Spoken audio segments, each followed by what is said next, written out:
I'm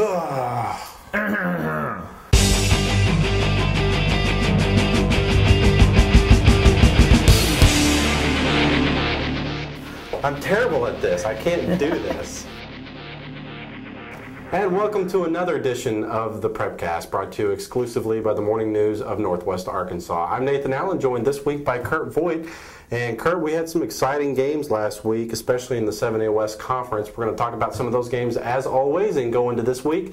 It's notable that we are through 5 weeks of the season. Half of the season is over, so these last 5 games are going to be important for a lot of teams this year. Yeah, I mean, we've had some surprises so far, the biggest of which, of course, we'll talk about later in the segment, but Bentonville, who we all, we had a trophy ready to bring in here this week and just go ahead and anoint the Tigers the first half champions and the expected state champions, but then they went out and didn't take care of business at Fort Smith Southside. So we've had some surprises as well.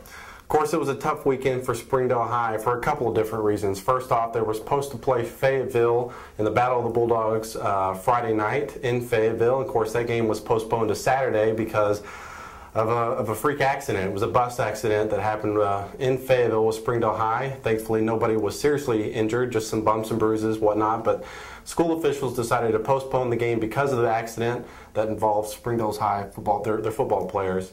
And they played that game Saturday afternoon. And man, let me tell you what, it was an exciting game. Fayetteville wins that game 50-49. In one of the bigger and most offensive games I've ever seen in my entire life. Well, hey, this is the same kind of game it was last year with these two teams. I believe Springdale scored 55 points a year ago when they played. And right now, you knew going into this game, neither team has really shown themselves to be dominant defensively. That's an understatement.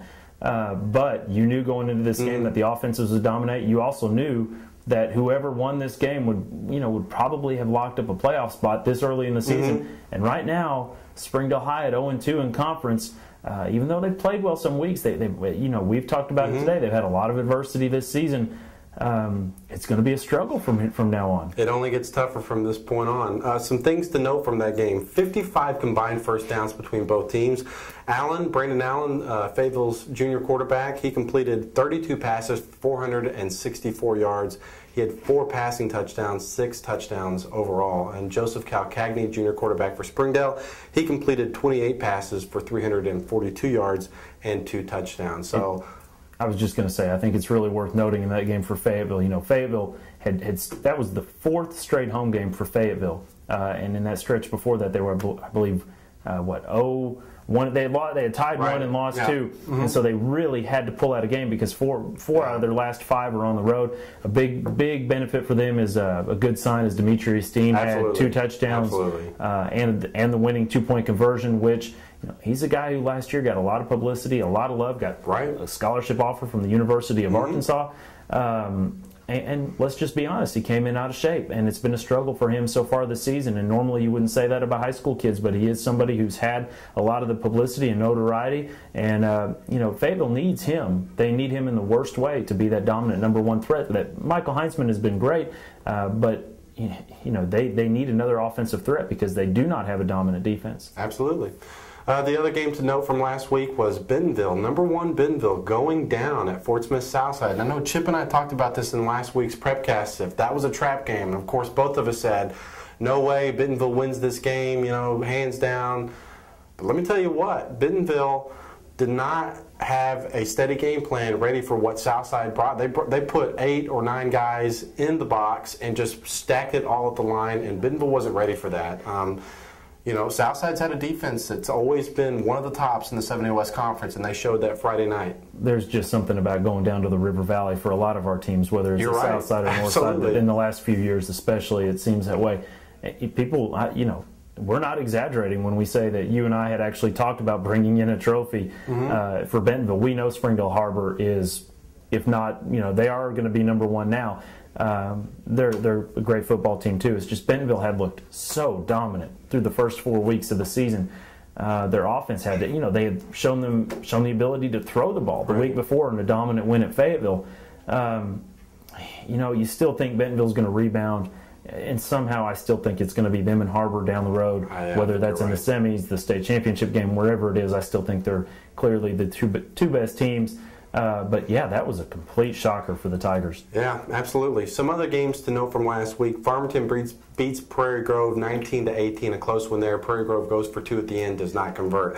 West Fork, they win in double overtime to go to 1-1 in the 4A4 conference. Siloam Springs drops to 0-2 after a loss to Bologna, and Gravette beats Gentry in that 4A1 conference rivalry game. So let's move on to this week and talking more about Bentonville. They host a 5-0 Heritage team this week. Who would have ever thought? A lot has been made the last 2 years of Heritage's non-conference schedule, how it has not been especially strong, and that's fine. They're 2-0 now in the 7A West. Now, okay, they've played Rogers, but they beat Northside.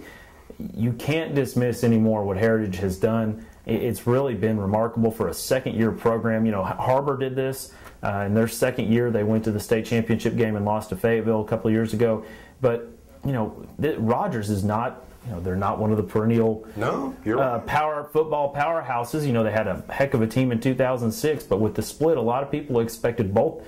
I mean, most people would have predicted before the season that both Rogers schools would be the 2 out of the playoffs.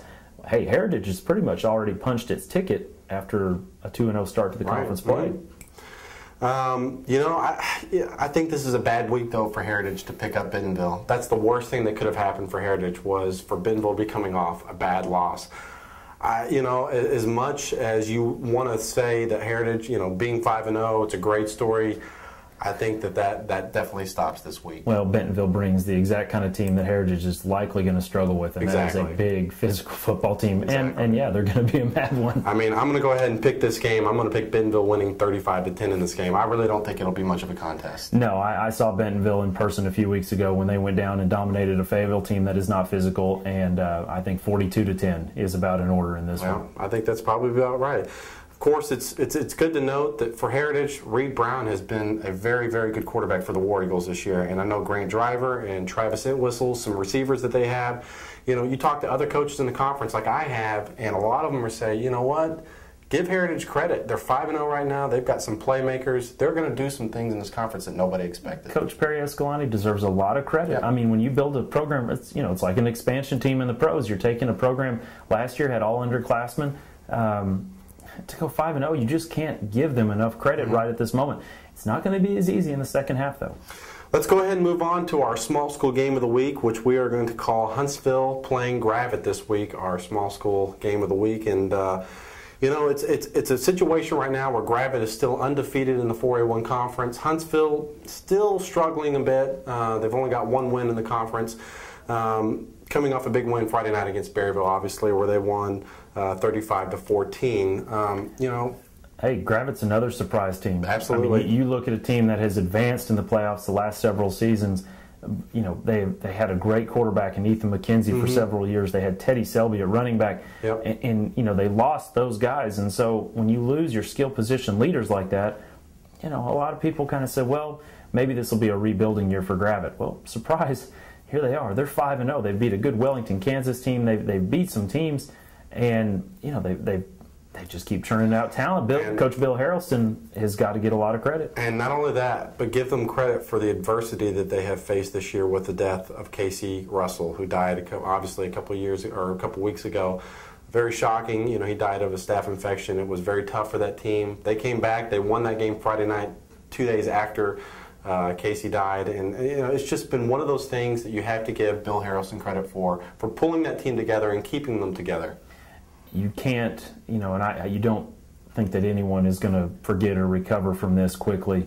So you have to feel good for what they've done. I mean, you really do. They've got you don't want to look ahead, but they've got 2 after this week. They've got 2 really big games back to back with Farmington, and then of course Shiloh Christian.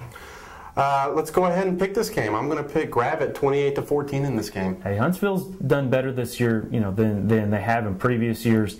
Gravette's defense is one of the tops around. You've got to think Gravette's going to win something in the order of around 27-10. Yeah, I think that's probably about right. One other game we want to mention is West Fork is playing Clarksville this week. Both teams are 1-1 in the 4A4 conference.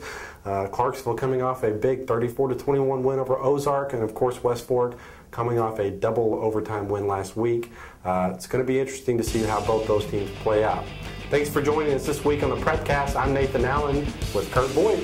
be sure to check out our website, www.nwapreps.com.